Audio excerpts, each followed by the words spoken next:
C'est un bon ballon.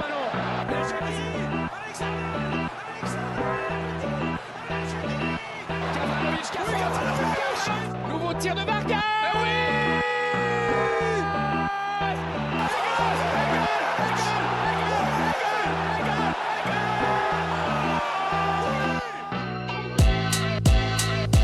Salut à tous, bienvenue pour ce 14e épisode de Hors-jeu, votre podcast sur le football suisse. Aujourd'hui, pas de suspense, on va parler de la Coupe du Monde qui démarre aujourd'hui, ce jeudi, avec un match d'ouverture entre le Mexique et l'Afrique du Sud à Mexico. Mais nous, on va surtout parler de l'équipe de Suisse, c'est surtout ce qui nous intéresse le plus. Pour évoquer tout ça, on va en parler évidemment avec Laurent Antonioli. Salut Laurent. Bonjour, bonsoir, bonjour à tous. Et avec Steve Io. Salut Steve. Salut les gars. Les gars, la Coupe du Monde, on y est. C'est le moment de se lancer. On est parti pour aller presque un mois et demi. C'est encore plus long maintenant cette année que les précédentes éditions. L'équipe de Suisse va entamer sa Coupe du Monde samedi contre le Qatar avec un match à 21h heure suisse. Ce sera midi du côté de Santa Clara. Mais avant de parler de tout ça, je vous propose qu'on évoque un petit peu la préparation de l'équipe de Suisse. On avait évoqué le match amical contre la Jordanie la semaine passée. Entre-temps, il y a eu celui contre l'Australie avec un match nul 1-1 qui était franchement pas trop reluisant. Je ne sais pas si vous, de votre côté, vous avez été inquiété, si vous avez eu des sentiments différents par rapport au premier match amical. Je ne sais pas, on commence par toi, Laurent. Non, moi j'ai le même raisonnement que j'ai eu après la Jordanie, c'est que la première mi-temps avec, on va dire, une équipe type, on voit que l'équipe est compétitive et qu'elle fait des bonnes choses. Et puis dès qu'on est en deuxième mi-temps où on fait beaucoup de changements, l'équipe elle baisse d'un niveau et puis là ça devient plus inquiétant. J'y reviendrai plus tard pourquoi je dis plus inquiétant, mais voilà, moi je suis pas plus inquiet qu'avant parce qu'encore une fois, la première mi-temps est intéressante mais pas la deuxième. Steve. Ouais, alors moi, tout comme Laurent, je suis pas plus inquiet que ça parce qu'on parle de matchs de préparation et de matchs amicaux. Néanmoins, je fais un deux constats qui pourraient devenir alarmants. Pour moi, le principal constat, c'est qu'au niveau de notre attaque, si Brel Mbolo est absent, ça change énormément notre qualité d'attaque. On a vu essentiellement à la finition Ndoye. Par contre, ce qui est des autres joueurs, on les a quasiment pas vus. Et ça, c'est quand même inquiétant, ce d'autant plus que je fais un deuxième constat, j'ai trouvé qu'au niveau des attaquants, on s'est très peu trouvé entre eux. Heureusement, nos milieux de terrain, je pense évidemment au capitaine Chaka, qui par sa qualité de passe trouvait essentiellement Ndoye. Euh, Heureusement, nos milieux de terrain ont pourvu en bon ballon nos attaquants. Mais les combinaisons entre attaquants, je trouve qu'on ne s'est pas trouvé. Et là, on voit clairement qu'Amdouni est à court de compétition. Il cherche des automatismes, il cherche son second souffle, même un petit peu son premier. Voilà. Là, on pourrait avoir des inquiétudes si soudainement un Mbolo devait être absent ou blessé ou autre. C'est là qu'est ma principale inquiétude, en fait. Mhm. Peut-être avant d'aller dans le détail de ce match, il y a quand même une donnée qui était importante. On a beaucoup parlé du système lors du premier match amical contre la Jordanie où c'était un 3-4-3. Là, on est passé dans une forme de 4-3-3 ou 4-2-3-1 avec Manzambi qui était quand même assez libre devant Freuler et Chaka. Comment vous avez interprété cette décision? Ça veut dire que Yakin a ces deux systèmes, qui voulait tester ces deux systèmes dans les deux matchs amicaux, Laurent?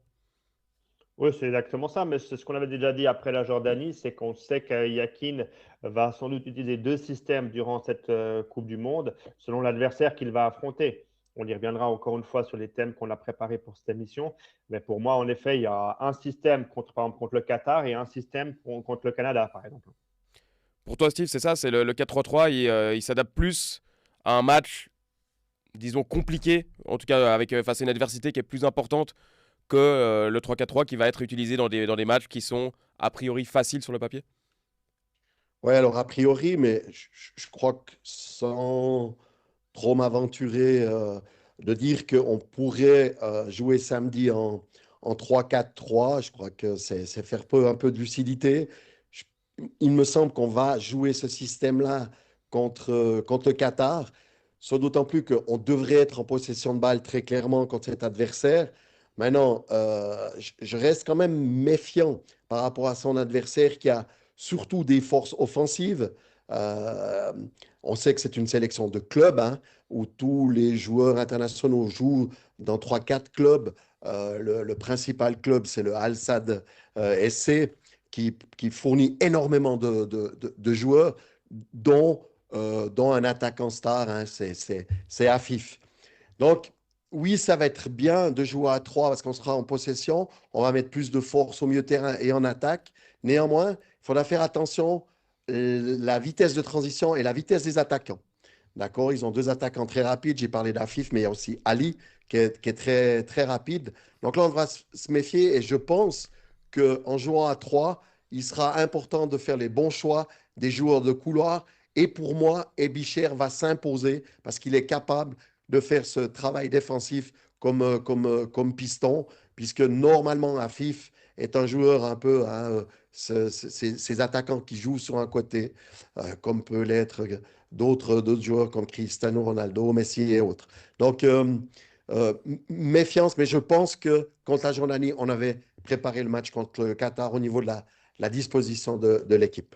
Pour rester quand même sur ce 4-3-3, en tout cas sur ce match contre l'Australie avec ce 4-3-3, moi j'ai trouvé que l'animation de ce 4-3-3 est quand même beaucoup plus, entre guillemets, rigide, beaucoup plus classique. Finalement, il y a beaucoup moins de mobilité, beaucoup moins de fluidité aussi dans l'animation. Je trouve que c'est pas statique, mais disons que si tu enlèves Monzambi, tu vois des trucs qui sont très classiques, normaux, peut-être même prévisibles par rapport au 3-4-3 qui amènent plus de fluidité, plus d'imprévisibilité aussi pour l'adversaire.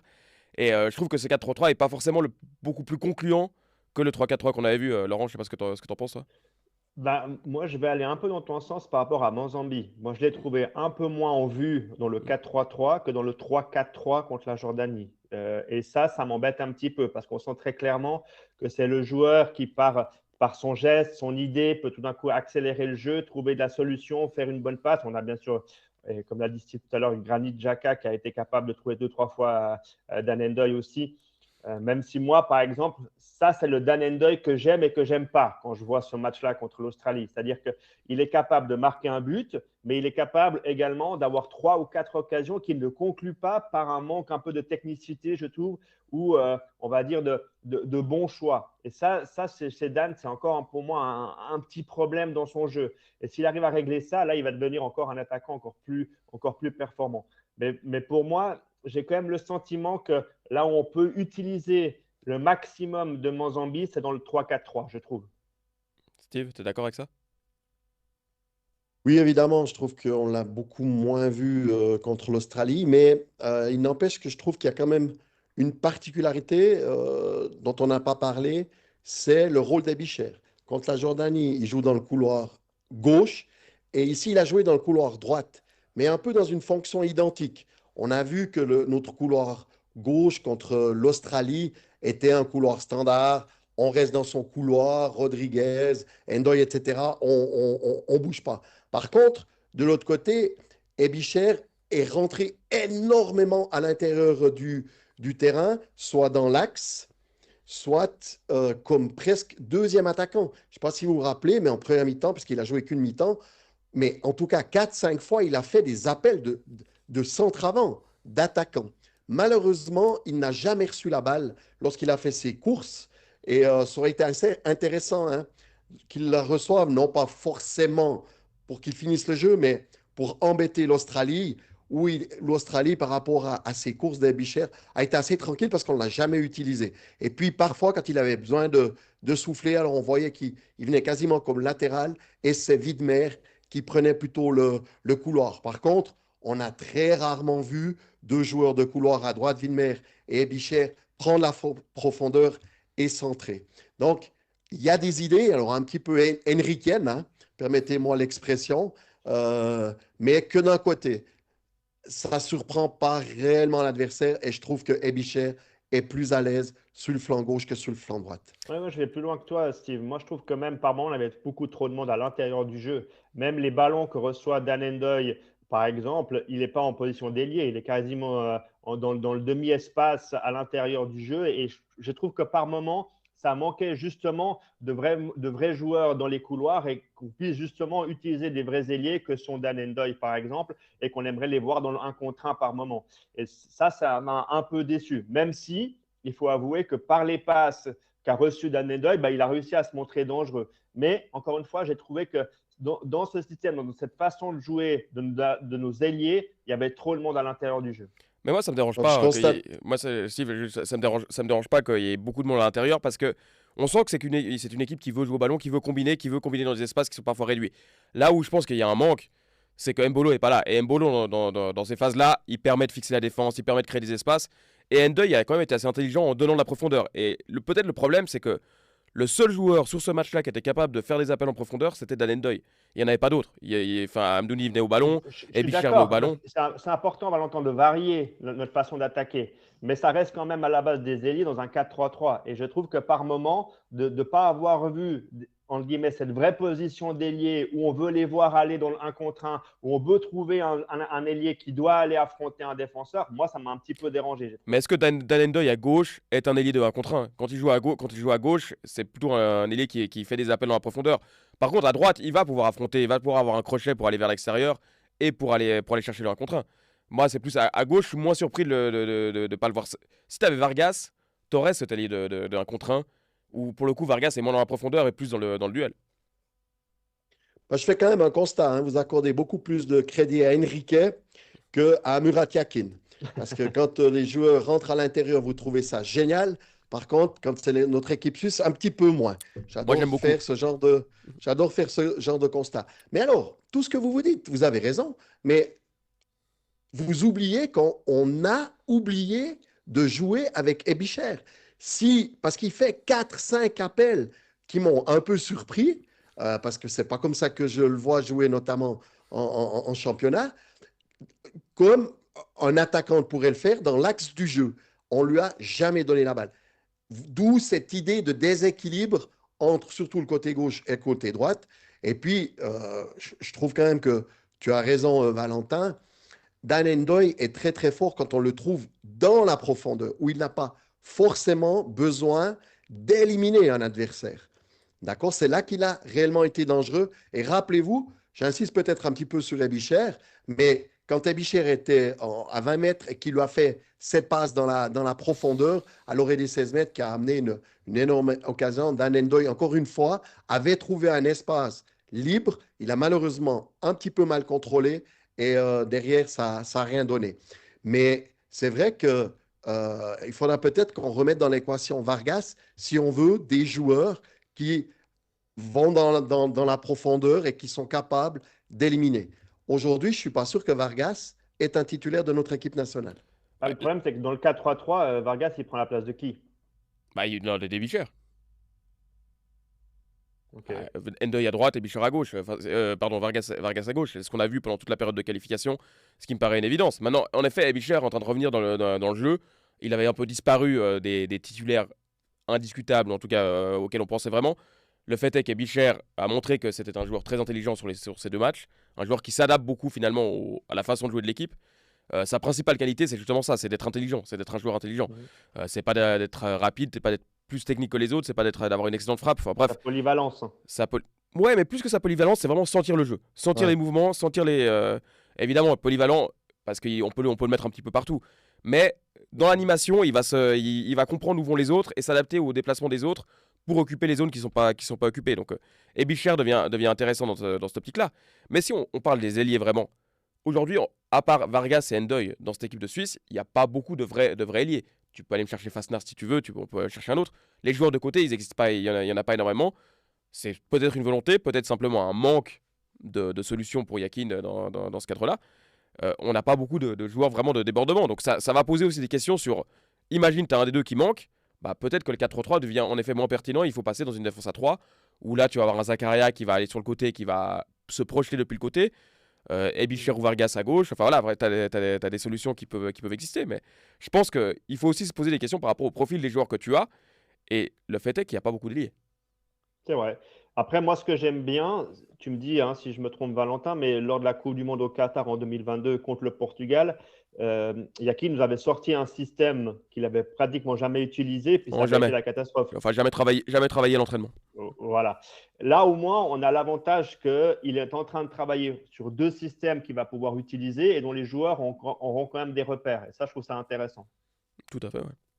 Moi, j'ai une question à vous poser. Quand on voit le rôle, notamment sur le dernier match, d'Ebicher, est-ce que vous ne trouvez pas que avec ce rôle où c'est un joueur qui est de côté et qui rentre à l'intérieur, vous ne trouvez pas que dans ce profil-là, clairement, il y a un joueur qui manque et qui n'a pas été sélectionné? Un Sanchez? Ben ouais. Hmm. Ben ouais.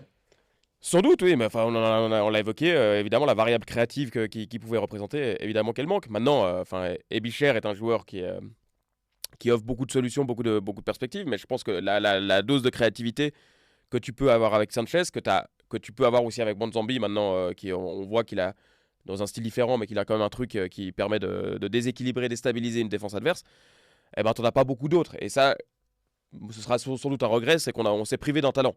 Ça, c'est sûr, mais c'est un choix de Yakin. Il faut l'assumer. Maintenant, si on va un petit peu sur les individualités encore plus précisément, entre les gagnants et les perdants, moi, on a beaucoup parlé d'Ebicher et je pense qu'aujourd'hui, sur cette préparation, c'est sans doute un des principaux gagnants de cette équipe de Suisse, dans le sens où il va être considéré. Moi, pour être très honnête, je ne le considérais pas forcément avant les 2 matchs amicaux. Aujourd'hui, je suis obligé de penser à lui et surtout, encore plus si on va jouer, si l'équipe de Suisse va jouer avec un système à 3. Je pense que sur le côté, c'est sans doute celui qui correspond le mieux dans le style et je pense que c'est le principal gagnant avec Monzambi de cette préparation.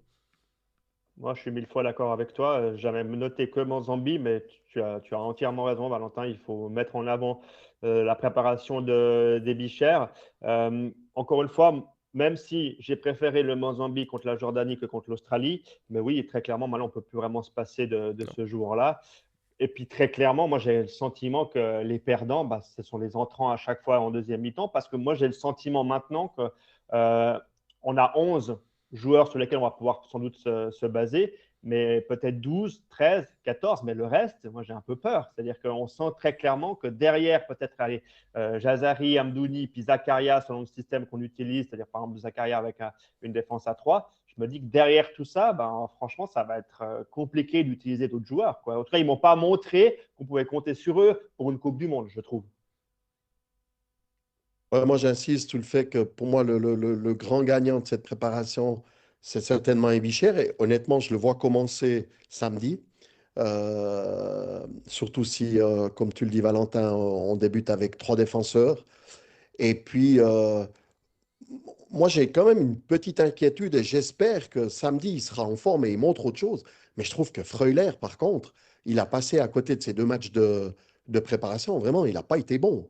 Et là, il devra vraiment augmenter son niveau de jeu. Je ne remets pas en question sa titularisation, mais à un moment donné, ce Freuler-là, moi, il ne me plaît pas.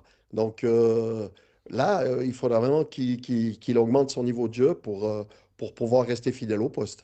Moi, je suis d'accord avec toi par rapport au match de la Jordanie. Je ne l'ai pas trouvé exceptionnel contre l'Australie, mais je l'ai trouvé déjà un petit peu mieux. On va dire ça comme ça, hein. Je mets vraiment le un petit peu mieux dans ma phrase.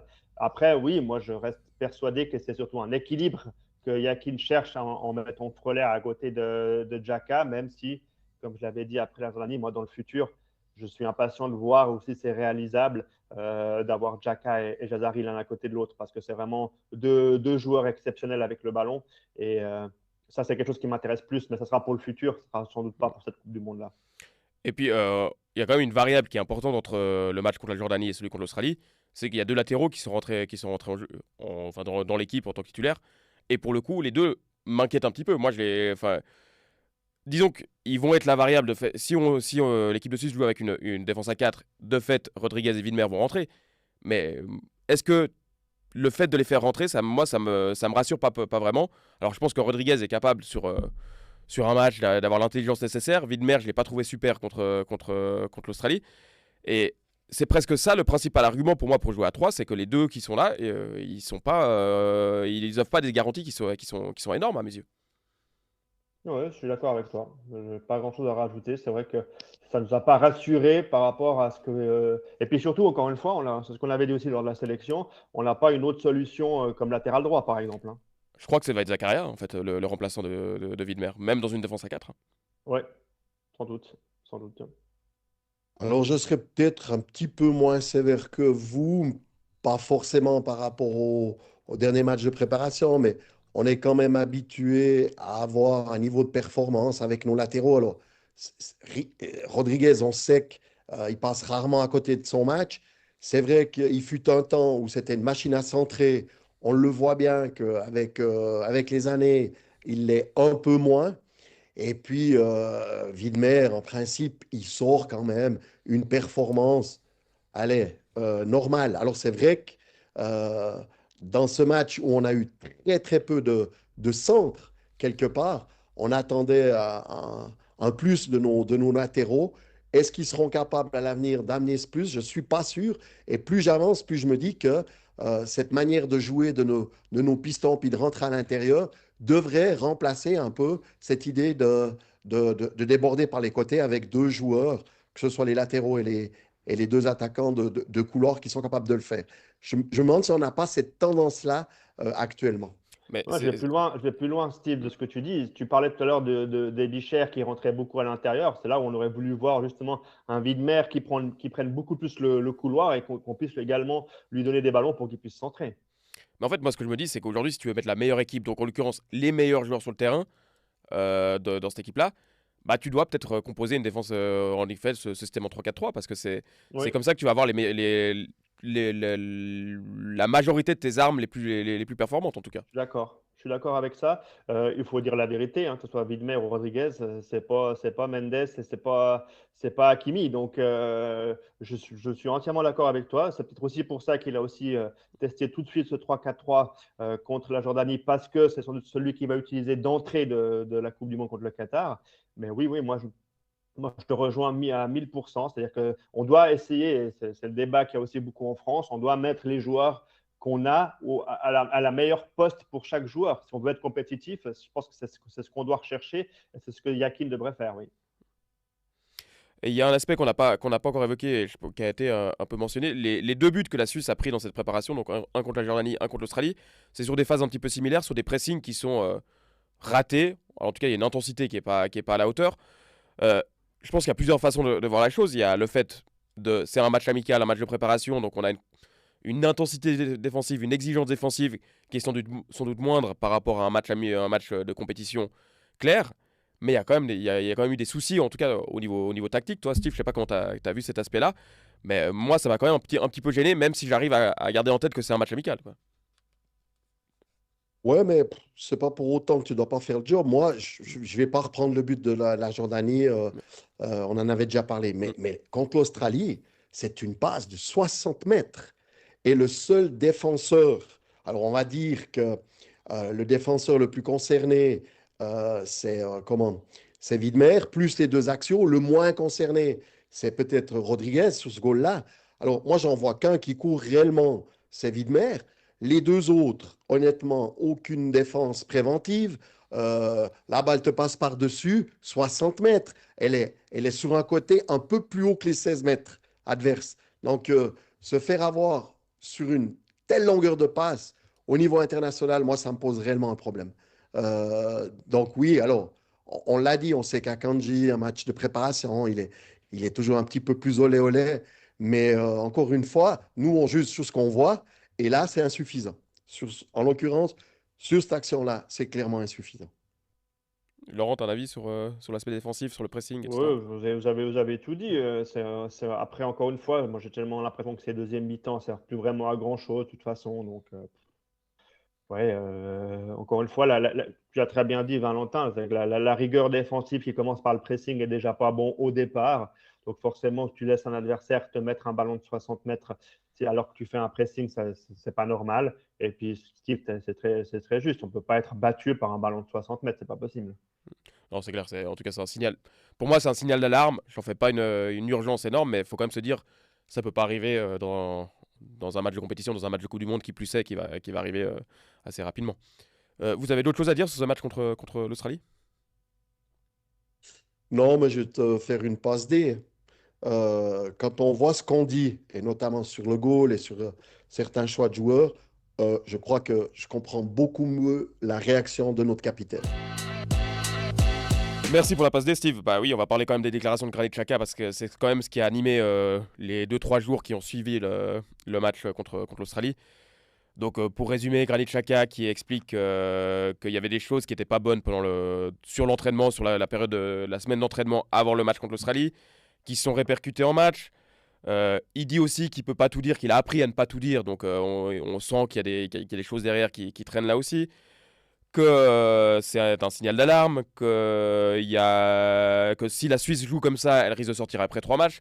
Bref, c'est quand même une forme d'urgence qui sonne de la part de Xhaka, et c'est quand même pas neutre quand ça vient de lui. Je ne sais pas comment vous avez interprété ces déclarations-là, mais pour moi, je prends non seulement le texte, la forme, mais aussi le fond, tout ce qu'il y a derrière, tout ce qui n'est pas dit. Pour moi, ça dit peut-être encore plus que ce qu'il a exprimé réellement. Laurent, comment tu vois ça?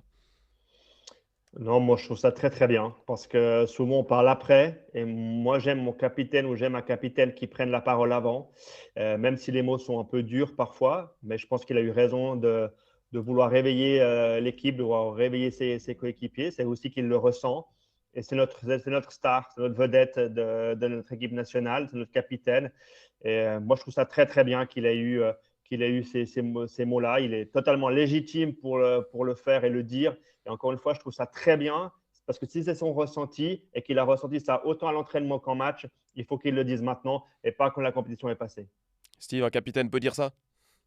Écoute, Valentin, d'abord, quand on fait une passe D, normalement, on fait un 1-2. Donc, tu aurais dû me donner la parole, mais ce n'est pas grave. C'est un acte manqué de ta part. Écoute, moi, clairement, je trouve que non seulement il est légitime, mais ça montre le statut de Xhaka.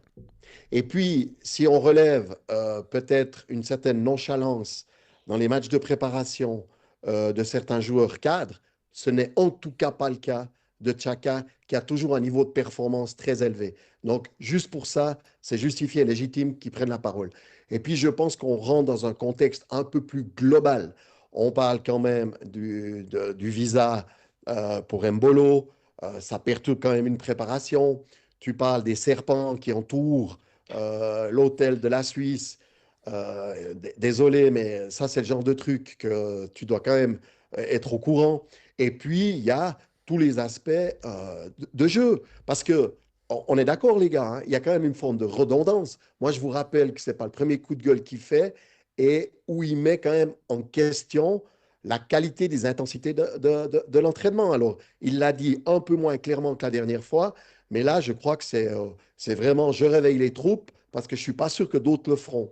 Et il l'a bien fait. Pour moi, ce n'est pas de la polémique. C'est juste remettre l'église au milieu du village pour ne pas avoir des pots de bananes qui vont succéder du côté des États-Unis. Puis nous, lui, il a la mémoire longue. Ce dernier mondial, on s'est planté. Et je pense qu'il n'a pas envie de se planter une deuxième fois parce que peut-être c'est son dernier mondial. Donc moi, chapeau Xhaka. Moi, Xhaka, pour l'avoir un peu pratiqué, je pense, de toute façon, il a raison. Et je pense que c'est important enfin, disons, quand il parle, il faut l'écouter. Et je pense que s'il a senti ça, c'est que ça vient pas de nulle part. Maintenant, ce que je me pose comme question, c'est est-ce qu'il veut réveiller ses coéquipiers ou est-ce qu'il envoie une pique, un message à Yakin, à l'entraîneur, et qu'il y a quelque chose de plus profond derrière. Et c'est peut-être ça qui peut être, entre guillemets, inquiétant. Les deux, toi, tu dis Steve, les deux. Ouais. Vas-y, Non, moi je pense pas avant une Coupe du Monde qu'il a envie de pointer du doigt son entraîneur parce que je pense pas que la relation, on la connaît, on sait que ce n'est pas les meilleurs amis du monde, mais je crois que les deux ont compris qu'il fallait travailler ensemble. Et je pense qu'il est assez intelligent, Xhaka, pour comprendre ça. Pour moi, c'est ce que tu as dit, c'est que pour moi, il veut réveiller ses coéquipiers, il veut les faire bouger un petit peu, comprendre que de se qualifier, c'est bien maintenant pour une Coupe du Monde, mais il faut arrêter juste de venir participer. Et je trouve qu'il a entièrement raison d'utiliser, encore une fois, des mots peut-être un peu forts. Peut-être que aussi, quand il parle d'intensité à l'entraînement, peut-être que ça peut être en direction de Yakin, d'accord, mais ça peut aussi être en direction de ses coéquipiers parce qu'il veut les voir aussi déjà se bouger à l'entraînement. Mais Laurent, toi qui es journaliste, tu me surprends dans ce que tu dis. Quand tu as de tels propos en conférence de presse, tu sais automatiquement que les yeux vont se retourner chez Yakin. Donc, quelque part, le message, il est aussi pour Yakin. Et puis, D'ailleurs, la preuve, hein, c'est qu'il a fait tout de suite un contre-feu en disant que c'était que de la préparation, que c'était le début, enfin bref. Donc, moi, je crois quand même que c'était destiné aux deux. Et faut pas oublier, hein, encore une fois, on a affaire à un sacré compétiteur. C'est qu'il y aura un tour de plus, on ne rentre plus en huitième mais en 16e. Et puis, en fonction des résultats des différents groupes, tu pourrais déjà avoir une grosse équipe à jouer en 16e. Donc, méfiance, méfiance. Nous, on souhaite que le plafond des huitièmes soit brisé et qu'on passe une fois en quart, mais on pourrait déjà crever en 16e. Donc, moi, je pense que Chaka a vraiment voulu réveiller l'ensemble de la nation. Moi, j'arrive pas à croire que, en tout cas, que Yakin soit pas dans la cible, dans le viseur de Chaka. Je pense que quand Chaka, quand il a besoin de dire quelque chose, notamment quand son entraîneur, il sait le dire avec les bons mots, juste pour que qu'il comprenne assez clairement. Et en- on connaît la relation, tu l'as évoqué Laurent, la relation qui a pu exister entre Yakin et Chaka. Et c'est des hauts, des bas. Et peut-être qu'il a constaté que Yakin s'était, entre guillemets, un petit peu relâché sur certains aspects, j'en sais rien, je suppute.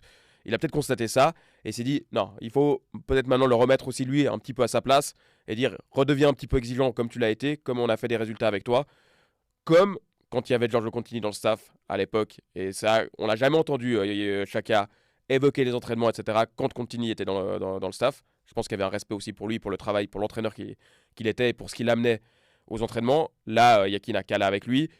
C'est pas le même impact, même si je pense que ça se passe bien aussi envers l'équipe. Mais je pense qu'il y a quand même un truc. Il y a quand même un petit malaise derrière tout ça, quoi. Ouais, moi, la grande question que j'ai, c'est, Valentin, est-ce qu'à l'hôtel, il y a un golf? Parce que s'il y a un golf, alors à ce moment-là, je comprends la sortie de Granit Xhaka. Alors, Laurent, j'ai pas osé, je l'ai pensé, mais j'ai pas osé. Donc, tu vois que t'es quand même malhonnête, hein. Tout à l'heure, tu dis non, non, c'est pas en fonction Bah, de ça Murat dépend. Yakin, mais en même temps, moi, regarde, j'ai eu tellement peur que ce qu'a dit Chaka que j'ai mis le maillot de l'équipe suisse. Ouais, bah, j'espère que ça va porter bonheur. Mais non, plus sérieusement, mais c'est vrai parfois il se relâche, Yakin, et sans doute que peut-être Xhaka a senti ça. Et puis du coup, peut-être que c'est vous qui avez raison, qu'il y avait aussi une part de pique contre son entraîneur. Moi, je reste persuadé que quand même le message principal ou les mots qu'il a utilisés sont vraiment envers ses coéquipiers. Encore une fois, que ce soit pour un match amical qu'ils ont joué, soit par rapport à ce qui se passe aux entraînements. Ouais, et puis ce que je trouve intéressant, c'est que derrière, les joueurs, entre guillemets, soutiennent Chaka. Ah, bah, c'est Et quand sûr. Bichler vient de dire, il avait raison de dire ça. Et de toute façon, si Chaka parle, c'est qu'entre guillemets, il a l'aval de ses assistants que sont Akanji, Mbolo, Freuler, bref, le conseil des joueurs un petit peu, qui eux sont vraiment ses proches dans Toi, l'équipe. tu penses qu'il leur parle avant de parler? Ah, Moi, je pense qu'il le fait tout seul, moi, je je pense pense. ils en parlent entre eux. Mais c'est Ok, lui, s'il y en a un qui doit aller porter la parole devant les micros et qui a aucun ça souci à c'est le sûr. faire et qui sait mettre les formes qu'il veut mettre, c'est quand même bien Chaka. Les autres vont peut-être un petit peu plus enrober ça. Chaka, il se pose pas de questions et puis il y va franco, quoi. Non, je sais pas, enfin, vous sentez aussi la chose comme ça, c'est il y a quand même il y a quand même des joueurs c'est quand même validé par les joueurs, quoi. Ouais, les deux sont possibles, hein.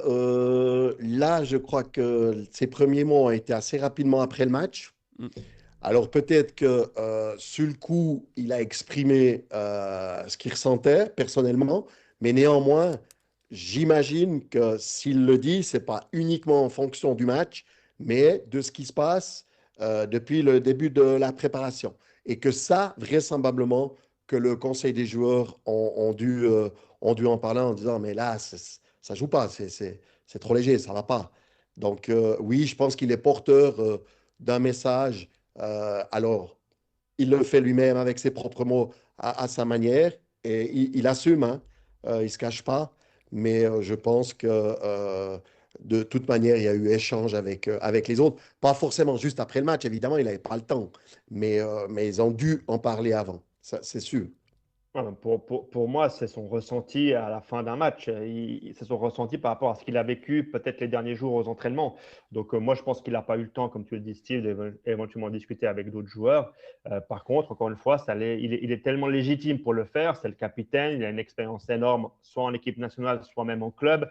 Là, il y a même des consultants en Angleterre qui disent que c'est le meilleur transfert de Première Ligue, par exemple, pour cette saison. Donc, pour moi, encore une fois, c'est le ressenti d'un capitaine au terme de 2 matchs de préparation où il a vu des choses qui lui ont pas plu. Et puis maintenant, il a tout simplement dit au terme d'un match, quoi. C'est comme ça que je le ressens.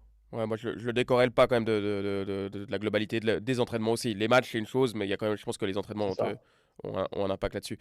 Vous pensez que ça peut laisser des traces, ressortir à un moment s'il y a des choses qui vont pas et créer un malaise qui pourrait perdurer sur toute la Coupe du Monde? Ben, ça dépendra de la qualité de jeu et des résultats de l'équipe suisse durant la phase de groupe. Parce qu'évidemment que si tu fais pas le job et puis que tu prends une peau de banane contre le Qatar ou tu fais match nul puis tu vas perdre contre la Bosnie, peut-être que les journalistes vont réutiliser ce qu'a dit Xhaka. Mais si le job il est bien fait, si notre équipe suisse joue à son meilleur niveau, évidemment qu'on n'en reparlera pas, ou tout de plus, on dira qu'il avait bien fait. Ouais, moi je te rejoins, Steve. Moi je pense qu'encore une fois, c'était le bon moment. Et qu'un capitaine sorte ces mots-là avant que la compétition commence, moi je trouve ça très très bien. Maintenant, en effet, c'est en faisant le bilan qu'on saura si ça a été utile ou pas. Moi je pense quand même qu'au vu du groupe de l'équipe de Suisse et des adversaires que la Suisse va jouer, d'avoir eu ces mots-là maintenant, ça va réveiller tout le monde. Alors, autant peut-être Yakin que ses coéquipiers, mais ça va réveiller tout le monde. Et puis encore une fois, ça va permettre à l'équipe de Suisse d'être dans le bon mood pour la compétition. C'est très bien qu'on parle des adversaires, du début de la compétition, parce qu'on va rapidement rentrer dedans. Donc, je répète, le premier match, samedi 21h contre le Qatar. On enchaînera derrière avec la Bosnie le 18, et puis le Canada le 24 ou le 23, je ne sais plus maintenant, j'ai un doute, pour le troisième match de poule. On aura le temps d'y revenir, mais on va quand même parler de ce match-là contre le Qatar. Tu l'as déjà un petit peu évoqué, Steve. Il y a quand même le premier choix, et c'est par rapport à ce qu'on a déjà dit jusqu'ici, c'est le système, et a priori on partirait donc pour vous sur un 3-4-3.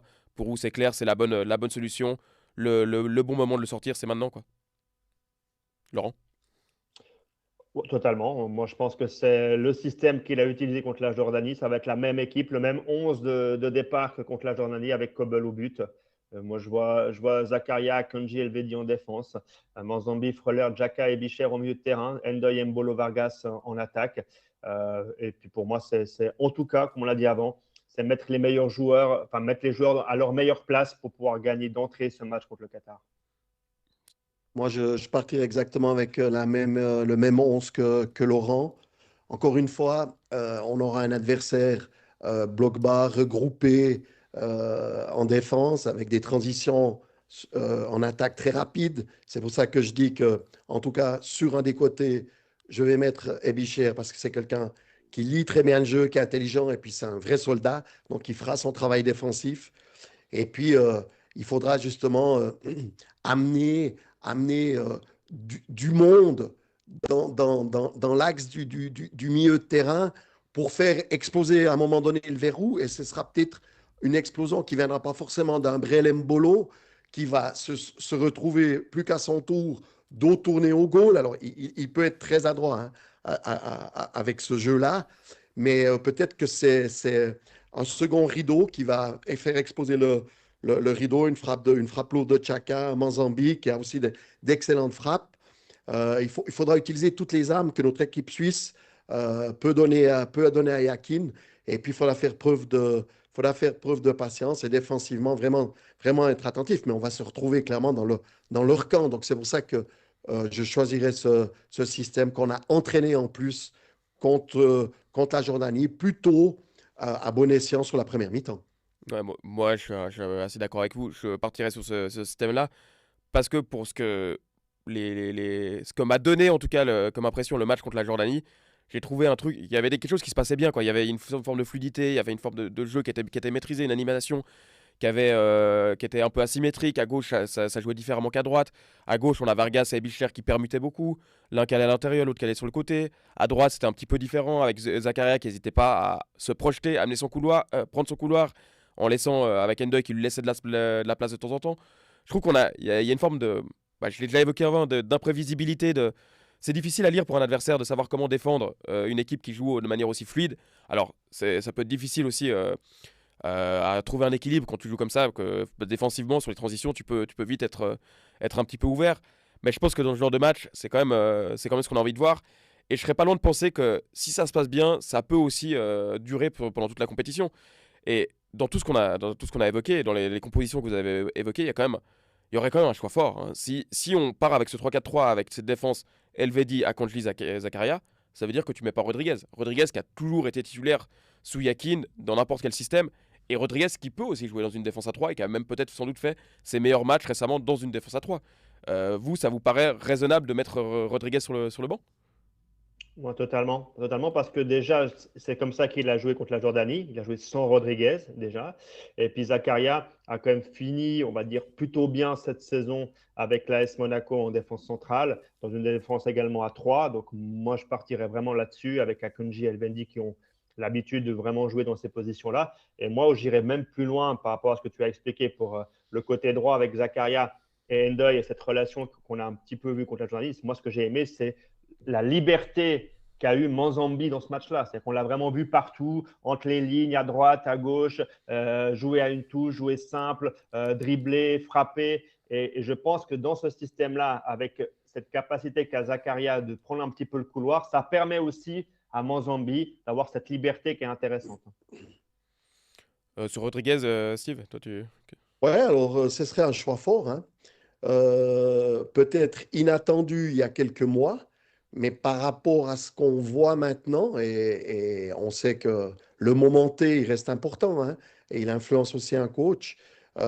Pour moi, non seulement le choix fort, c'est de sortir Rodriguez, mais en même temps, le choix fort, c'est de rentrer Zakaria, qui a plutôt été maltraité en équipe nationale, soyons clairs. Donc, il y aurait un double choix fort pour moi à ce niveau-là. Et Moi, puis je suis moi, quand je même vais pas plus loin de loin, penser. Valentin, pardon, Ouais. je m'excuse. C'est que aussi ce qui permet peut-être de faire ce choix-là, c'est parce que Ebicher a prouvé aussi que dans cette position sur le côté un peu hybride, il est capable de faire le job, en tout cas sur les 2 matchs qu'il a fait. Donc c'est peut-être ça aussi qui va être entre guillemets, plus facile pour Yakin de faire le choix de ne pas faire jouer Rodriguez. Ouais, mais Bon, alors, il l'avait déjà prouvé à l'Euro, hein. Oui, Ebicher mais l'avait pas déjà ces prouvé à derniers l'Euro. temps. Pas ces derniers temps. Ouais. mais moi, enfin, vous savez, moi, j'ai pas de souci avec Ibichar, j'ai pas de souci avec Zakaria. Moi, je mettrais Rodriguez peut-être à la place d'Elvedi, dans le sens où c'est quand même avec les pieds, balle au pied, il a quand même une justesse qu'Elvedi n'a pas. Et si tu te retrouves face à un bloc bas, tu as quand même besoin que tu aies des solutions techniques un petit peu partout sur le terrain. Et Elvedi, quand même, avec le ballon, ça peut vite être compliqué. Qui plus est, c'est tout d'un coup, il est mis sous pression, en plus, en étant orienté sur son pied gauche. Là, moi, j'ai des inquiétudes avec Elvedi à la relance. Maintenant, défensivement, je pense qu'il est très bon, même si Rodriguez, je trouve qu'il est aussi très bon, il est très intelligent défensivement. C'est jamais impressionnant, mais c'est toujours assez juste. Et si je devais faire un choix, c'est peut-être je mettrais Rodriguez, Akanji, Zakaria, peut-être. Alors moi, je plus sois totalement cette proposition. Il n'empêche qu'elle n'a pas été testée. Et il y a quand même une part de risque à vouloir partir avec ta proposition, Valentin. Imagine quand même une seconde que notre défense se plante. Et là, évidemment, que Yakin sera pointé du doigt par rapport au choix. Maintenant, on en est loin de se planter, mais moi, j'ai quand même des doutes qui mettent Rodriguez à la place d'Elvedi. Non, moi, j'avais pas vraiment réfléchi comme ça et je trouve ton raisonnement très intéressant, Valentin. C'est vrai que tu as raison. Si on est confronté à une équipe très regroupée, d'avoir un joueur capable de trouver une bonne passe sur entre guillemets, ce côté gauche, en tout cas la défense centrale gauche, ça peut être intéressant.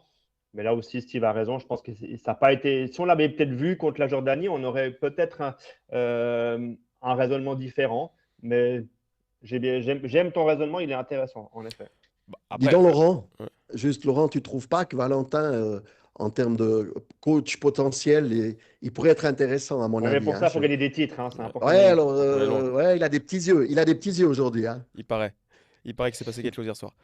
Non, mais juste quand même, sur Rodriguez, alors oui, ça il n'a pas été testé sur ces 2 matchs amicaux, et non plus sur le match contre la Norvège, donc en mars, où Yakin joue avec une défense à 3 aussi.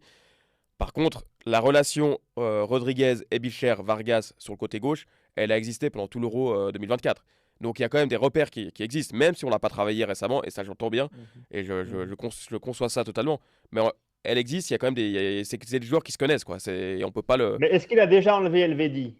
Oui, bah en Ou fait, il a Elvedi n'a toujours jamais joué joué avec pendant Elvedi? à l'Euro 2024, ne jouait pas. C'était Fabien Cher qui était là.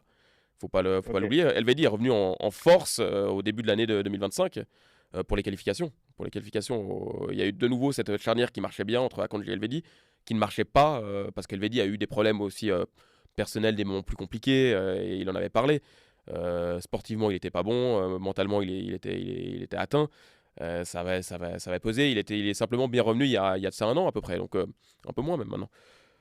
Donc voilà, évidemment qu'il y a ça qui rentre en ligne de compte. Et Elvedi, on peut difficilement lui reprocher quoi que ce soit sur ses derniers matchs avec l'équipe de Suisse, sur la dernière année avec l'équipe de Suisse. Mais la meilleure équipe de Suisse que j'ai vue personnellement, c'est celle de l'Euro 2024, et il est pas dedans, quoi. Mhm. On l'a survolé quand même sur ce début d'émission. J'ai quand même envie qu'on fasse un petit focus sur lui, sur Yohan Manzambi, qui à mon avis ça s'impose parce que évidemment ça devient une évidence pour tout le monde, et je crois que plus personne n'a envie de douter de sa potentielle titularisation. Et le fait que Yakin l'ait mis dans les deux matchs, dans les deux systèmes, qui plus est quand Rieder était de retour contre l'Australie, c'est quand même Manzambi qui a joué. Ça envoie un signal qui est très fort et une évidence. Et peut-être, et je peux te rejoindre avec toi, je peux te rejoindre Laurent sur le fait qu'il n'a pas été aussi fort contre l'Australie que contre la Jordanie. Mais il y a quand même des choses qui se passent à chaque fois, quoi. Il y a une prise de balle, il y a une volonté d'accélérer le jeu, une volonté de verticaliser le jeu. Il est toujours connecté au ballon, il suit toujours le ballon. Moi je trouve que c'est impressionnant, il est toujours connecté au jeu. Et c'est quand même une qualité qui est assez dingue, et on peut vraiment plus s'en passer presque déjà maintenant, quoi. Ouais, alors c'est un peu par rapport au prochain thème qu'on va parler. Pour moi, j'aimerais vraiment qu'il explose. Il doit exploser durant cette Coupe du Monde parce que pour moi, maintenant, les attentes sont très importantes. J'ai vu des très bonnes choses avec lui sur le terrain. Je ne suis pas loin de dire qu'il y a peut-être une équipe avec, une équipe sans maintenant dans la créativité, dans la façon à ce que l'équipe se déploie offensivement. Donc, si déjà il n'est pas titulaire, je serais extrêmement déçu. Mais ce serait alors à ce moment-là pour moi une grosse déception et une grosse surprise. Mais maintenant que je veux le voir titulaire, je veux qu'il explose durant cette Coupe du Monde. Sur Manzambi, Steve? Ouais, alors ça apporterait une énorme nuance par rapport à ce que vous dites. Alors moi, j'y crois. C'est un joueur qui sera capable de faire des différences, mais il ne sera pas capable de faire des différences seul. Je m'explique. Je l'ai trouvé sur le dernier match extrêmement mal utilisé. Il a fait énormément d'appels entre les lignes, de courses. Il est venu chercher la balle très, très bas parce qu'il a été énormément frustré. D'accord? Et moi, je trouve que la relation entre nos milieux et lui, des milieux un peu plus bas, j'entends à Freuler et Chaka, doivent mieux le trouver. Regardez les frustrations qu'il a eu exprimées notamment lorsque Amdouni a forcé une frappe. Je ne sais pas si vous vous rappelez, Mhm. et qu'il était juste à côté, il aurait pu glisser la balle. Il a été frustré là. Et il a été frustré à de nombreux autres moments. Il l'exprimait avec son langage du corps. Et pour moi, il pourrait être décisif si on joue juste avec lui. Et sur le dernier match contre l'Australie, je trouve qu'on a très mal joué avec lui. Donc c'est pour ça que je dis, ce sera un facteur X du moment qu'on sait jouer avec lui. Et là, il sera capable de faire des diffs. Mais sur ce dernier match, on l'a moins vu parce qu'on l'a très mal utilisé. Donc, tout comme on a mal utilisé Bichère, qui pour moi, je fais juste un lien, c'est certainement les deux joueurs en première mi-temps qui ont le plus couru, Bichère et puis Manzambi. Mais effectivement, je veux le voir parce que c'est un joueur qui apporte quelque chose, une touche offensive. C'est des joueurs, on paye le ticket pour aller voir des joueurs comme ça. Et on peut pas s'en passer. T'es quand même d'accord avec ça, c'est qu'aujourd'hui, Ah, c'est. Voilà, clairement, c'est ça. clairement. Euh, a priori, le reste des choix devrait être. Enfin, ça va dépendre du système, évidemment. Donc les latéraux, les latéraux devraient sauter. Et Bichère devrait rentrer. Le milieu, il n'y a pas de raison d'y toucher, même si on a évoqué on a évoqué Freuler. Vargas, Mbolo, Endoy, ça paraît un trio évident. Et puis de toute façon, il y a même pas vraiment d'alternative, quoi. C'est clair, je suis d'accord. Il y a d'autres joueurs que vous aimeriez voir alors peut-être en cours de match. Alors ça dépend forcément de la dynamique du match. Mais un Jachari, on sent qu'il commence à se faire une petite place. Enfin, j'ai envie de dire en équipe de Suisse, qu'on sent qu'on peut compter sur lui pas en tant que titulaire pour l'instant parce qu'il y a quand même des joueurs qui passent devant lui, mais c'est une vraie solution, quoi. Non, Steve bah, moi, de toute ou façon, moi, Laurent, ouais. j'ai créé le Fans Club Jazari. Donc, voilà, moi, j'adore ce type de joueur-là, ce joueur technique qui a cette capacité à avoir la bonne passe au bon moment. Son parcours est intéressant aussi, je trouve, sorti de Lucerne, aller en Belgique, aller en Italie maintenant. Ça a l'air d'être quelqu'un qui réfléchit quand même à ce qu'il fait aussi dans ses choix. Donc, on parlait de l'explosion de Mozambique, bah, ça fait partie du futur de notre équipe nationale. Et j'espère vraiment, vraiment que Granit Xhaka ne va pas arrêter trop vite et qu'on va pouvoir voir les deux ensemble. J'aimerais vraiment ça. Ouais, alors moi, je rejoins Laurent, c'est l'avenir de notre équipe nationale. Il a autant de caractère que Xhaka. Pour l'instant, évidemment, il n'a pas le statut de Xhaka, mais moi, j'irais même un tout petit peu plus loin. Je l'ai dit tout à l'heure, mais Freuler, faut pas qu'il dorme. Faut pas qu'il dorme. Parce que Xhaka, derrière, il est là, hein. Et on pourra avoir une paire Xhaka et Achari très intéressante.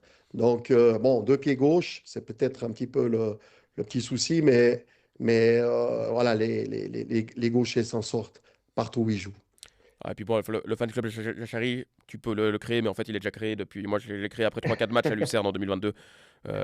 Tout de suite, j'ai rarement eu un joueur en Super League qui m'a sauté aussi vite aux yeux et que je me suis dit, non, Je enfin, suis lui, il y a quand d'accord même un avec truc qui est toi. différent. Oui. L'autre où j'avais ce sentiment-là à peu près à cette période, c'était Amdouni. Je trouvais quand il était au Wallets, il y avait quand même des qualités qui étaient trop différentes par rapport au reste, par rapport à ce qu'on voit d'habitude en championnat de Suisse, en Super League, et ce qu'on peut voir dans nos clubs. Mais Jachari, moi j'ai toujours adoré.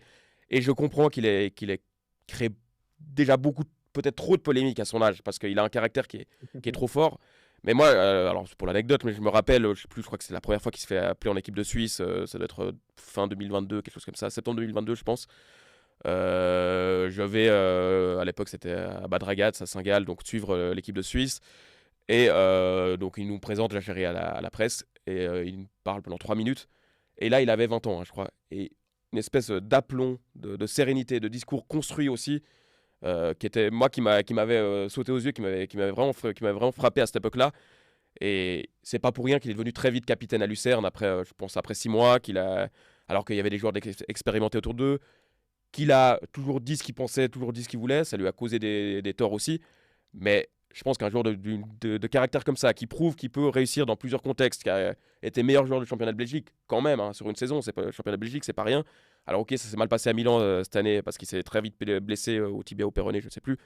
Et il y a eu de la peine à rentrer dans une équipe qui est entraînée par Max Allegri. Donc c'est presque une qualité aussi, C'est euh, vrai. quand même. Donc voilà, mais enfin, je pense qu'on se rend pas, on a peut-être mis un peu de temps à se rendre compte de la qualité qu'il peut apporter à l'équipe de Suisse. Et je regrette qu'on l'ait pas vu plus souvent avant ces derniers matchs, quoi. Ouais. Et puis moi, par contre, le point d'interrogation par rapport à ce que tu as dit, ça sera Amdouni. Est-ce qu'il est capable d'amener quelque chose en plus s'il doit rentrer un 20 minutes, 25 minutes? Est-ce qu'il a réussi quand même, en l'espace, on va dire quoi, d'un mois, de bien se préparer et être un plus si on a besoin de lui en cours de match?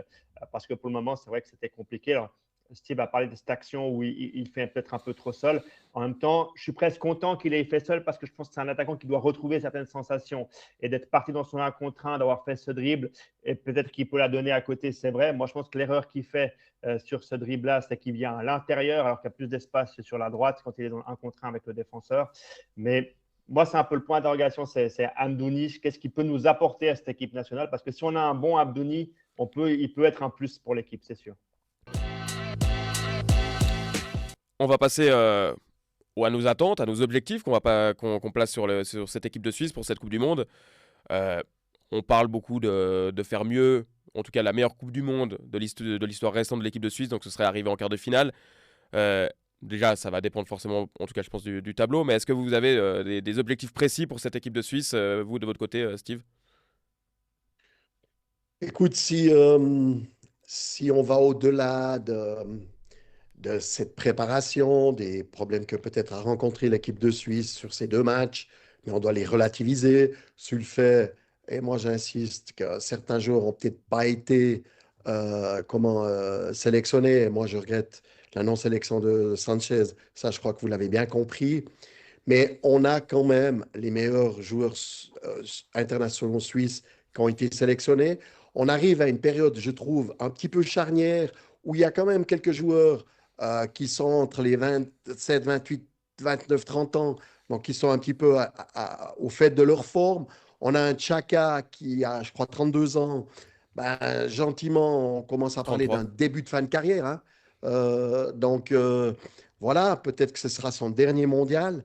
Et puis, on a quelques jeunes, on vient de les citer, hein. À Manzambi, il y a une émergence quand même de jeunes joueurs. Euh, Moi, je trouve qu'on peut avoir des attentes par rapport à cette équipe suisse. Et puis, surtout, c'est de casser ce plafond de verre pour avoir aucun regret. Je m'exprime sur les regrets. 2014 contre l'Argentine, on est clairement meilleur que les Argentins sur la prolongation. Il y a Zemaili qui a cette énorme occasion à la dernière minute de jeu qui finit sur le poteau, puis après juste à côté. Moi, je l'ai toujours là. Je l'ai toujours là. Et puis, à l'Euro, je pense que la meilleure équipe entre l'Angleterre et la Suisse, c'était la Suisse, et qu'on peut avoir énormément de regrets. Donc, on se rend compte qu'on n'est plus très loin. Mais là, cette fois, il faut plus dire on n'est plus très loin. Il faut dire on passe. Et c'est pour ça que le coup de gueule de Chaka donne du sens aux objectifs qu'on doit viser. Laurent? Bon, moi, je vais plus loin en guillemets, dans mes propos que Steve. Il faut bien sûr viser le plus haut possible. Mais moi, déjà, dans la première étape, il faut finir premier. Pour moi, c'est une obligation qu'a notre équipe nationale de finir première de son groupe. Au vu, bien sûr, il faut avoir du respect pour chaque adversaire, il faut bien les préparer, il faut faire le match derrière. Mais voilà, encore une fois, le Qatar, le Canada et la Bosnie, ça doit être pour moi 9 points. On doit être premier de ce groupe. Et on envoie aussi un message indirectement si on commence aussi à gagner nos matchs.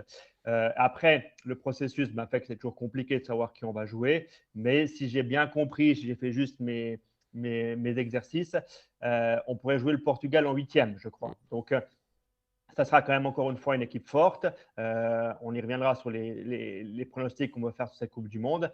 Mais je pense, encore une fois, qu'on a franchi des paliers quand même. On a des joueurs capables de battre ce Portugal-là. Et là, il a raison, Steve. Là, on aura peut-être franchi déjà un premier palier si on sort une grosse nation dans une Coupe du Monde ou dans un Euro, en l'occurrence, à une Coupe du Monde. Non, mais de toute façon, moi, évidemment, j'attends de l'équipe de Suisse qu'elle arrive a priori en quart de finale. Moi, c'est l'objectif que je lui fixerai. Ça dépend du calendrier. Mais au bout d'un moment, le calendrier, il est ce qu'il est. Et si tu veux arriver en quart de finale, ça veut dire que tu dois battre en tout cas un gros. Il y a un moment, on peut pas tout te donner non plus. À chaque fois que tu as fait des bonnes performances, c'est que tu as battu un gros derrière. Alors, ok, l'Italie en 2024 n'était pas une grande Italie, mais tu l'as quand même surclassé, il n'y avait pas photo. 2021, tu avais battu la France. Enfin, tu as quand même des références à ce moment-là. Chaque fois que tu n'es pas passé, c'est que tu as perdu contre un gros ou un demi-gros, quoi. Enfin, l'Argentine, l'Espagne, enfin bref. Il y a plus le Portugal en 2022. Donc, oui, on attend de l'équipe de Suisse qu'elle réalise des performances de haut vol. Et il faut battre parfois des équipes qui sont, sur le papier, en tout cas plus fortes en théorie. Et c'est essentiel si tu veux faire un parcours que tu retiens, un parcours qui reste. Parce que moi, arriver en quart de finale, si c'est pour battre un troisième de groupe en 16e et un deuxième moyen en 8e, ok, super. Mais au final, tu n'auras pas laissé une trace. Il faut laisser une trace. Et c'est là où j'en viens. Je veux aussi que l'équipe de Suisse joue bien, que ce soit agréable de la voir. Et ok, je comprends que ça reste dans le cœur, dans le cerveau, dans les esprits, le match de 2014 contre l'Argentine, le 8e de finale. Mais moi, cette équipe de Suisse, elle me plaisait beaucoup, mais vraiment beaucoup moins. C'était celle d'Hitzfeld que ce qu'on voit actuellement, ce qu'on a pu voir avec Petkovic, ce qu'on a pu voir avec Yakin en 2024. 2022, je trouvais que c'était moins bien, mais en tout cas, 2024, c'était très bien. C'était sans doute une des meilleures équipes en termes de jeu, de production de jeu du tournoi, d'Europe. Derrière l'Espagne, on pouvait en mettre d'autres, mais dans le top 3, on n'était pas loin. Et c'est ce plafond-là, en tout cas cette barre-là que la Suisse a fixée, j'attends qu'elle soit capable de la reproduire, en tout cas dans une nouvelle grande compétition. Et mon exigence, elle va notamment se placer là-dessus aussi. Bah, Yakin l'a dit dans une interview récente qu'en 2024, il estimait que la Suisse aurait pu être à la finale de l'Euro. Donc ça démontre quand même que quand tu tiens de tels propos, que tu vas avec de l'ambition à un mondial. Laurent, une réaction là-dessus? Non, moi je suis entièrement d'accord avec tes exigences, Valentin. Tu as raison. On parlait de résultats ou de finir premier, mais je pense qu'on doit aussi maintenant demander une certaine qualité dans le jeu, de voir autre chose que juste gagner un match. C'est une équipe et des joueurs qui nous ont prouvé qu'ils étaient capables. Et je te rejoins encore une fois là-dessus. Tu as raison de parler de jeu et de parler de satisfaction dans le jeu pratiqué par l'équipe. Et donc, je pense qu'en effet, en plus des résultats, en plus éventuellement de sortir un gros, comme tu l'as dit, on veut aussi voir une qualité au niveau du jeu. Et puis quand même, j'ai l'impression qu'on l'évoque à chaque grande compétition ces dernières années, mais c'est quand même la fin d'une génération qui s'étiole de plus en plus. Alors, il y a déjà une partie qui est partie avec. Enfin, on n'a pas besoin de remonter trop loin, mais les derniers, c'était Summer, Cher et Shaqiri. Peut-être que chacun ferait encore une grande compétition derrière parce qu'on voit l'état de forme qu'il a, la capacité qu'il a à reproduire des performances de haut niveau. Mais est-ce que Freuler refera une grande compétition derrière? Est-ce que Rodriguez refera une grande compétition derrière? Il y a des joueurs comme ça. Alors, même si le renouvellement est quand même en train de se faire, hein, maintenant avec Endoy, Mbolo, Vargas, c'est des joueurs, même s'ils sont là depuis longtemps, c'est que c'est plus la même génération qu'avant. Akanji était un peu entre les deux générations, mais voilà, c'est pas, il n'a pas non plus quatre grandes compétitions devant lui a priori. Euh, Non, mais là, c'est un secteur de jeu, Valentin, où ça m'inquiète un peu plus quand la même. défense? Parce que la défense centrale, je ne sais pas qui c'est qui arrive derrière. Alors, on a des jeunes qui sont dans la sélection, mais ils ne nous ont pas en tout cas montré pour le moment qu'ils étaient capables de succéder à un Kanji, par exemple, sur les deuxièmes mi-temps qu'ils ont fait face à la Jordanie ou face à l'Australie, par exemple. Non, et puis, de toute façon, il faut. Je pense quand même on aura de la peine à avoir une équipe avec autant de joueurs de qualité que celle qu'on a actuellement. Alors peut-être entre 2024 et aujourd'hui, on peut discuter, mais de fait, on voit bien que dans les jeunes qui arrivent, en termes de qualité pure, hein, même s'il y a un Manzambi qui est là, même s'il y a un Sanchez qui est là, etc., mais en termes de qualité pure de joueurs qui seront prêts au très haut niveau, des joueurs comme Chaka, comme Akanji qui ont pu jouer à Manchester City, Arsenal, qui ont pu gagner des titres, enfin bref, c'est quand même une référence qu'on n'est pas sûr d'avoir sur les 5-6 prochaines années, quoi. Steve. Mais on a le même Voilà. problème finalement si on fait un parallèle avec le hockey sur glace, parce qu'on a aussi des grosses générations qui vont arrêter au hockey, que ce soit un Yossi ou un Gedoni ou un Berra. On n'a pas forcément des choses qui arrivent derrière, mais après, ça fait partie aussi de notre pays, hein. On n'est pas non plus un pays qui peut compter sur un vivier extrêmement large ou extrêmement fort. Et donc, il faudra faire, en effet, comme tu le dis très justement, Valentin, avec ce qui arrive derrière. Il faudra falloir les préparer, il va falloir les amener. Pour le moment, encore une fois, comme je le dis, en défense centrale. Là, après Akenji, pour moi, les joueurs, à mon avis, au niveau international, ils ne sont pas encore prêts. Mais ce sont des joueurs qui jouent aussi, ou très peu, c'est vrai, mais qui sont aussi à l'étranger. Donc, cette expérience à l'étranger va leur être forcément bénéfique pour le futur. Steve, t'as un mot à dire, toi, sur cette fin de génération, a priori? Non, mais je crois que je l'ai déjà dit, on a des attentes parce que le fruit est mûr. Cette équipe, elle est vraiment, vraiment mûre. Très bien, bah, ça va être l'occasion de passer à nos pronostics. Je propose qu'on commence tranquillement avec le Qatar Suisse de samedi. On attend une victoire. Moi, j'attends une victoire large, peut-être même de l'équipe de Suisse, même si c'est un premier match et il peut toujours avoir une forme d'adaptation. C'est un match à midi, c'est surtout pas si évident que ça. Il y a un peu de pression, un peu de tension, je peux l'accepter, mais allez, hein, une victoire avec en tout cas 2 buts d'écart, ça me semble un strict minimum presque pour l'équipe de Suisse. Laurent, toi, comment tu t'imagines ça? Ben voilà, moi je suis allé dans ton sens. Moi je vois un 2-0, Mozambi Mbolo comme buteur. Je pense que ça va prendre du temps. Il va falloir être patient, il va falloir trouver le bon espace, la bonne passe. C'est peut-être pour ça que justement, moi je vois pas plus que 2-0, mais je pense que dès le verrou aura sauté, ben, je pense que la Suisse va pouvoir mettre éventuellement un deuxième, puis ça serait une bonne chose. Et puis ce serait bien aussi, par rapport à nos derniers matchs, de faire un blanchissage pour la défense. Donc, je reste sur mon 2-0. Steve? On va jouer le champion titre de la Coupe d'Asie. Il n'empêche que la Suisse va quand même gagner. J'ai le même pronostic, 2-0. Très bien. Et puis maintenant, on va aller dans les trucs un peu plus risqués, on va dire. Vainqueur de la Coupe du Monde. Je commence par toi, Steve. Ouais, alors, j'ai deux grands favoris, l'Italie et l'Espagne. Comment, l'Italie? Ouais, Wow! l'Italie. Oh, le lapsus! Je voulais pas le faire. Non, la France et l'Espagne, il y a une pléthore de joueurs en France, peut-être trop, hein.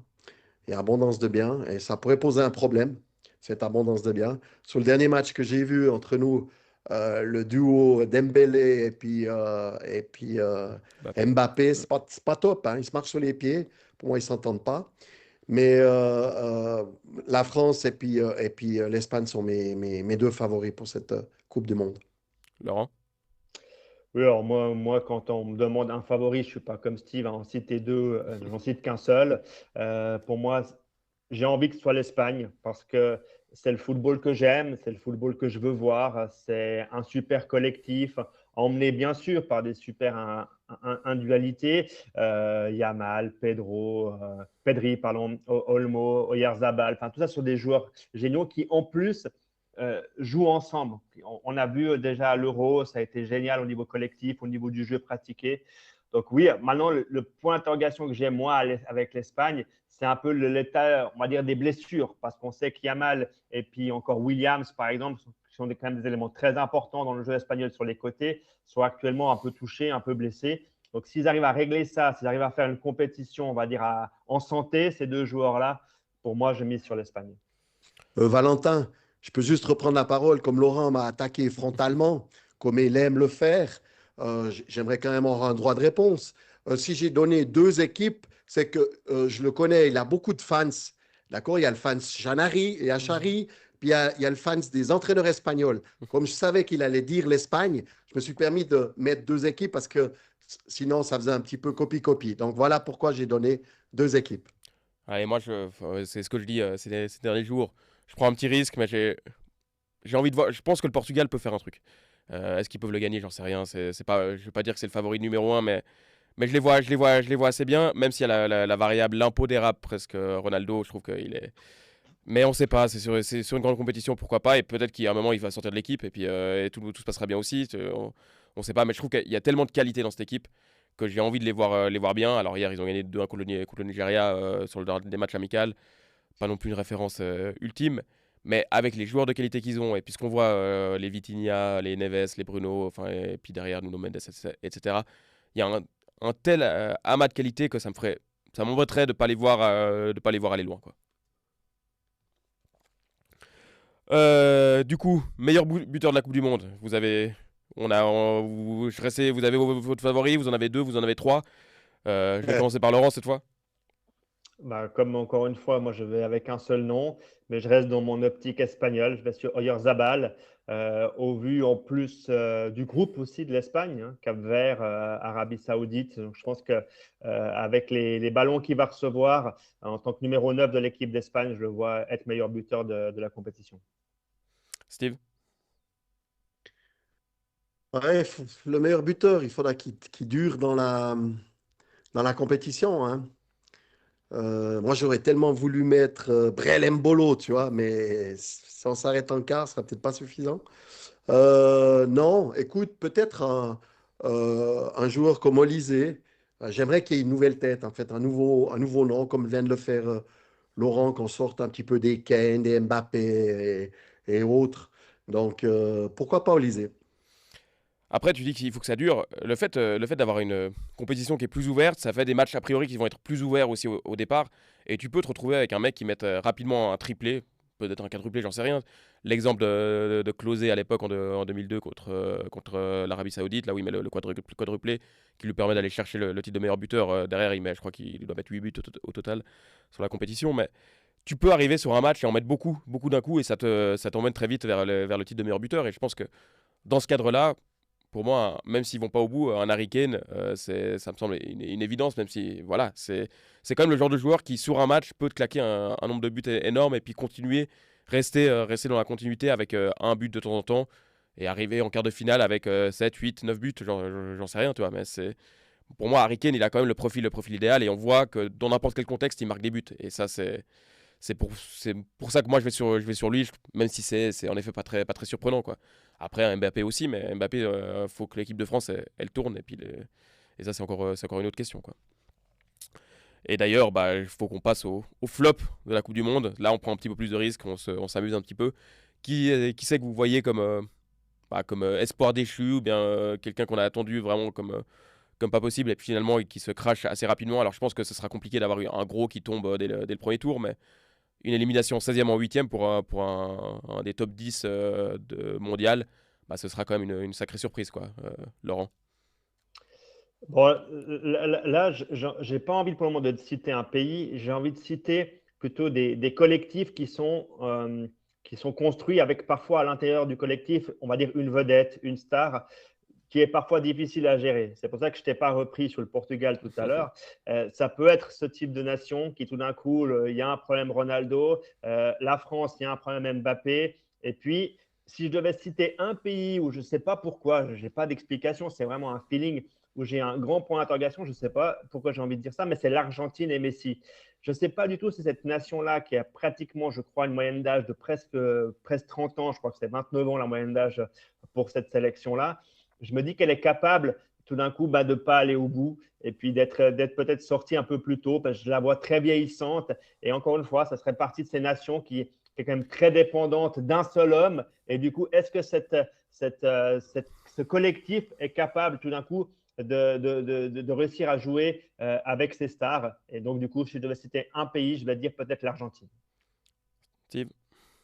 Ouais, alors écoute, moi je vais pas prendre l'Argentine pour la raison suivante, c'est qu'il y a 9 soldats, il y a une star, on joue pour elle, et puis il y a un qui fait des miracles dans le but. Donc voilà, je pense qu'on Mais aura. est-ce que c'est faisable 2 compétitions de suite comme ça? Non, mais je te rejoins dans le raisonnement par contre. Moi, je vais donner 2 équipes. Le Brésil, pour moi, parce que depuis 2002, ils sont plus champions du monde. Il y a une forme d'anomalie. Oh, Et mais tu ne penses pas que le côté Ancelotti peut faire quelque chose? ils Ah, sont mais même plus, attends, ils sont même pas en Ancelotti, demi-finale depuis 2002. Hein. Enfin, ils ont pas ouais, 2006, ils n'y ouais, arrivent pas. 2010, ils n'y arrivent pas. non, 2014, ils n'y arrivent pas.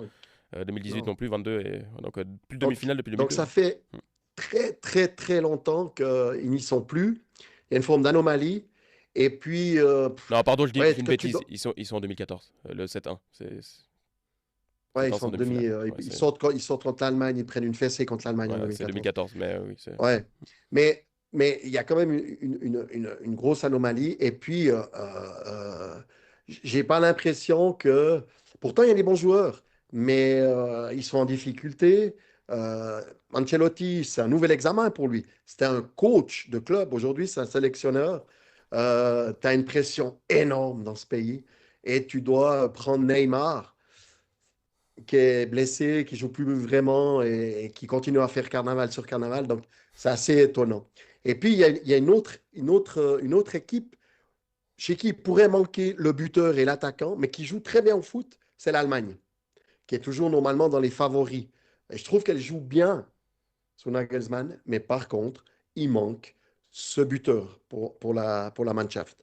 Donc, c'est peut-être les deux bids du moment qu'ils n'arrivent pas, ils arrivent pas en demi ou en finale. Après, c'est la question qu'a dit Valentin à juste. Qu'est-ce que c'est aussi un flop pour l'Argentine? Parce que si, par exemple, je ne sais pas, si je prends mon exemple, si elle se fait éliminer en quart, par exemple, est-ce que c'est un vrai flop, par exemple, selon Pour l'adversaire? l'Allemagne, je pense qu'en quart, oui, en quart, oui. C'est un Les flop. 4 derniers, tu ne peux pas parler de flop quand tu finis dans les 4 derniers. Voilà, Mais en quart, je pense que oui.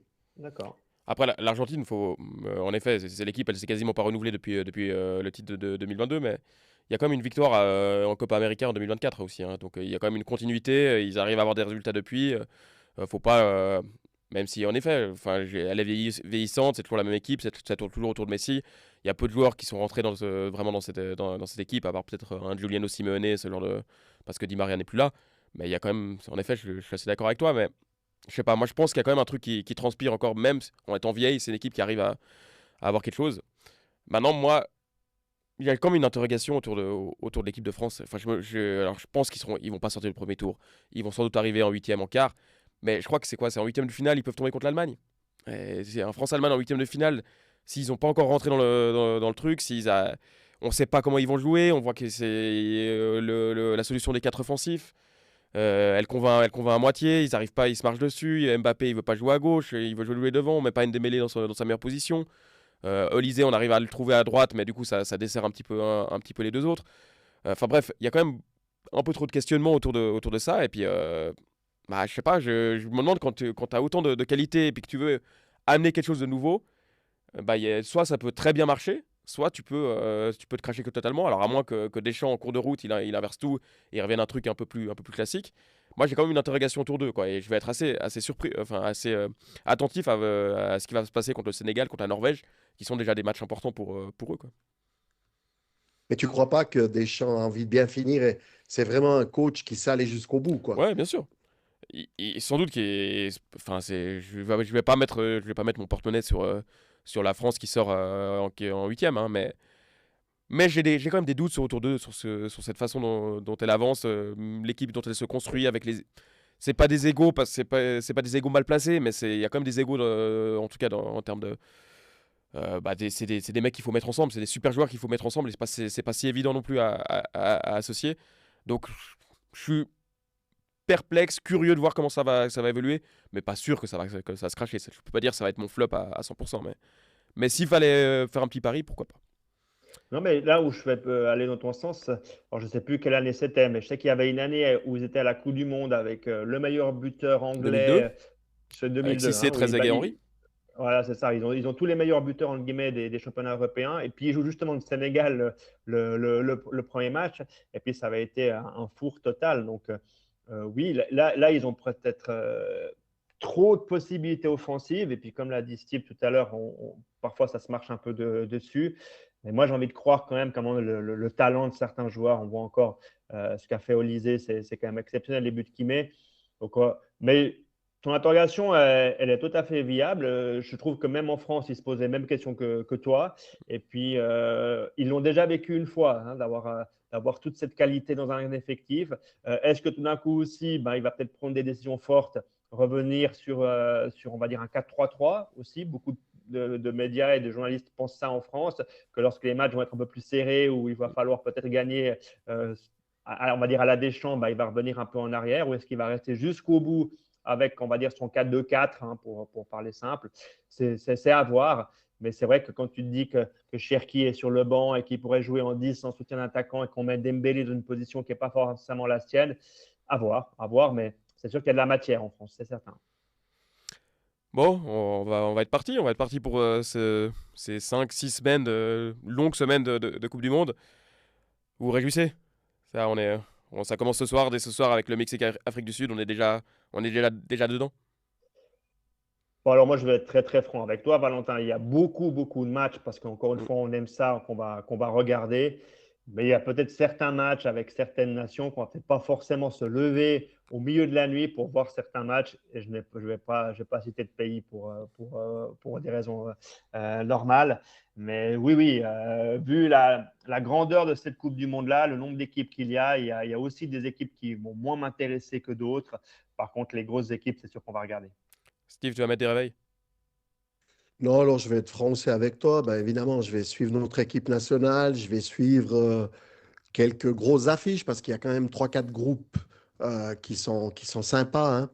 Mais globalement, Là, les par matchs exemple, sont. pour revenir avec ce que tu disais, le Brésil-Maroc d'entrée sera déjà très intéressant, par exemple. Voilà, ça va être un joli match.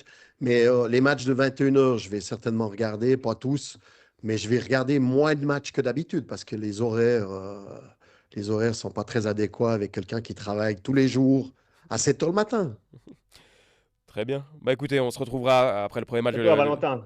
Pardon? Moi, Et ouais, je pense toi? qu'il y a certains matchs pour lesquels je vais mettre un réveil ou pas me coucher. Mais je pense qu'il y en a certains qui vont m'intéresser.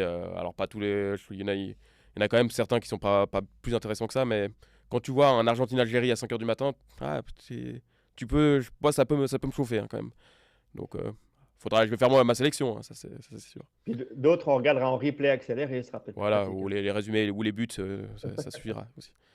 Non, mais Valentin, pas se coucher, il a l'habitude, maintenant on va le dire, ils ont gagné la Coupe genevoise avec son club et on voit qu'aujourd'hui, il a des petits yeux, mais bravo, il a tenu le coup, hein. Ça fait partie du jeu. J'ai assumé. Ouais. Félicitations pour la victoire. Merci les gars. Nous, on se retrouve après le match Suisse-Qatar. On verra quel jour on vient en début de semaine prochaine. Comme ça, on aura un épisode entre les deux matchs de l'équipe de Suisse et c'est ce qu'on essaiera de faire à chaque fois durant cette Coupe du Monde. Je vous dis un bon début de Coupe du Monde à tous les deux et à tout le monde, à tous les auditeurs. Continuez de nous suivre. Si vous avez des questions, n'hésitez pas à nous écrire sur les réseaux, soit en commentaire, sur Spotify. On voit un petit peu tout sur YouTube, etc. Et on se fera un grand plaisir d'y répondre et de traiter ces questions parce qu'il va y avoir quand même des débats pendant tout ce mondial. Yes. Ouais, on se réjouit. On peut aussi dire à nos auditeurs, on utilise le conditionnel, on ne va pas spoiler, mais il devrait y avoir des invités. Ce serait bien. C'est un peu c'est l'idée en tout cas. Et Très puis, bien. pour finir la boucle, je vais juste préciser aussi que, il y a aussi beaucoup de mouvements dans notre championnat suisse. Il ne faudra pas non plus qu'on l'oublie, que ce soit en Super League ou en Challenge League. Et par exemple, ce qu'on peut vous dire, c'est qu'un club vaudois de Challenge League est à la recherche d'un nouvel entraîneur, par exemple. Exactement. Et Très que bien. le FC Sion est sur la piste de Imeri. Oui, Exact. aussi. Nickel. Bon, les gars, bonne semaine, bon début de Coupe du Monde et puis on se retrouve À toi la semaine aussi. prochaine. Yes, À avec la semaine plaisir. prochaine. Ciao, Ciao. ciao. Allez, bye bye.